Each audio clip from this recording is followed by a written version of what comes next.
For the PressCorps, I'm Connor D. Eskin. And I'm Pedro Dumont. We interrupt this broadcast to bring you the latest news from the Siva Valley conflict. Here in the 114th conflict of the Foxhole War, it is day 485.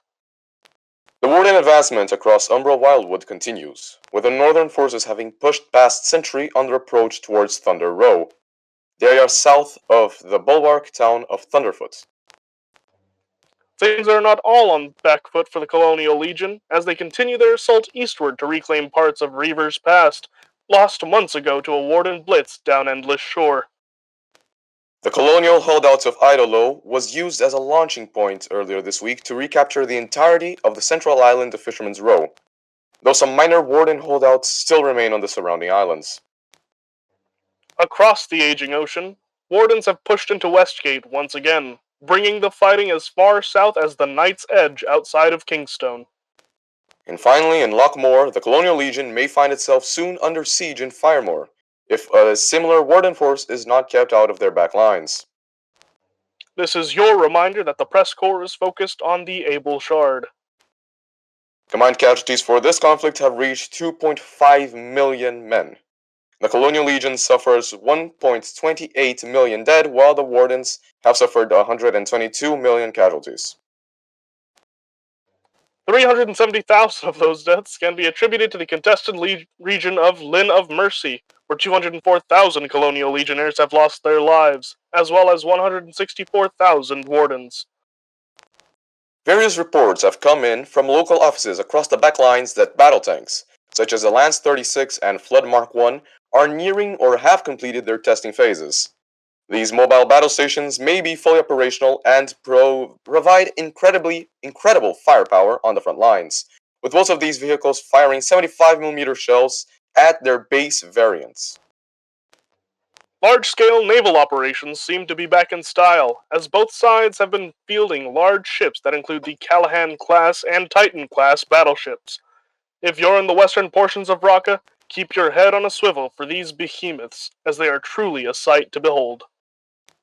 Still on the western seas, Warden forces have collapsed the Colonial island hopping campaign into Fisherman's Row, securing complete control over Steamer Landing and trapping Collie Marines in Idolo Island and Hangman's Court. As we speak, a fierce battle over Satyr's Stone sees the Legion attempting to break through the encirclement. Back on the mainland, Colonial forces are not doing too well either. The Legion's previous hold on Farinac Coast has been broken, and Warden forces have once again made their way into Westgate. The Gallows and Ranchers Fast are firmly under Warden control, though Holdfast remains a disputed city. A large Warden operation took place on day 479, involving multiple regiments, coordinating as one larger unit. As of day 486, it appears to still be ongoing, with the eastern side of the Colonial-held town collapsing. Time will tell whether or not this town will stand under Legion rule or be liberated by Sivish forces. As this report was being finalized, the Manacle fell in the closing hours of day 485. The previous report was taking place in King's Cage region. And now for a quick note handed to the press desk. Wardens and Colonials have been making heavy use of Storm and Tempest cannons. If you're outside and it's clear overhead, but you hear thunder, find cover immediately. This is not official survival advice, and the PressCorps cannot be held liable for any injury or death that may occur. Weather remains generally clear across the front lines, with no snow or rain being reported.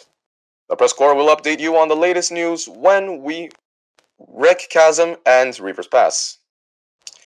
Our weather forecast wouldn't be possible without the help of our volunteer storm chasers. If you would like to know more about the Storm Chaser Corps, please go to presscorpsgaming.com/weather. And now for some community non-drama outside of the game. Some quotes from independent radio hosts tonight include that the war situation has developed not necessarily to the Colonial's advantage. This quote comes from Legionnaire I Saw a Bear.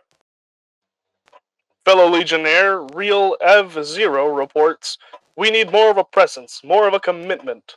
My regiment has been present the entire war, and we need to see more from the Colonials." Legionnaire Zagubadu says, "It's not over yet, but it will probably be over soon. We need guns!" This is your reminder that the PressCorps does not agree or disagree with the views of these independent hosts. And finally, this is your reminder to stay hydrated. A hydrated soldier is an alert soldier, and an alert soldier makes all the difference in the war. For the PressCorps, I am Pedro Dumont. And I'm Connor D. Eskin. Thank you, and good evening.